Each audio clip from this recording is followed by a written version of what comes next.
With boxing, how important is it to have notable names fighting versus great fights? If you take the Contender Series, have you ever watched it? Mm-hmm.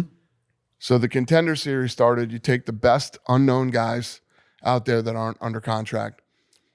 You put together these fights every Tuesday in here. These fights are insane. Yeah. Nobody knows who they are Tuesday morning, Wednesday. We just had this last Tuesday, number 4 and number 1 on SportsCenter's top 10 was the Contender Series fights. Wow. And now there's multiple world champions, guys who are ranked in the, that is exactly what we'll do with boxing. You build these guys through great fights and great matchmaking. On that note, I feel like there's been some criticism about the UFC having what some are calling like a superstar problem.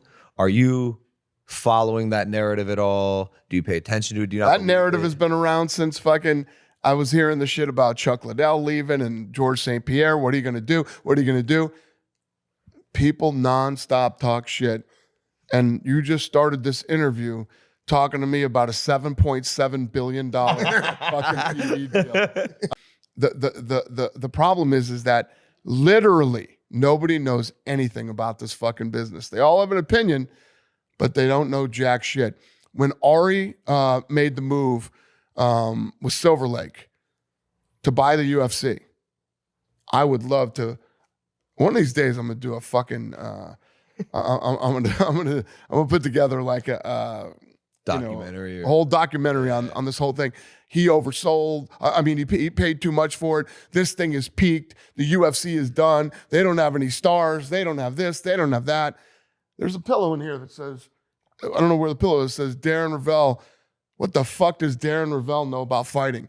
Darren Ravel was talking all kinds of shit about it, and here we are today having this discussion, and we're in the UFC just signed this deal. We got Power Slap, we got boxing. You got 3 of the biggest fights in boxing history. I was a part of 2 of them, and I've only done 2. Which one were you not a part of? Mayweather, Pacquiao. What's number 4? I don't even give a shit. Wait, Dana. What if you're the superstar? Yeah, I'm definitely not the superstar. You know what I'm saying? Because it seems like no, but listen, there's a formula to this stuff. Yeah, and you know that, so that makes you a superstar.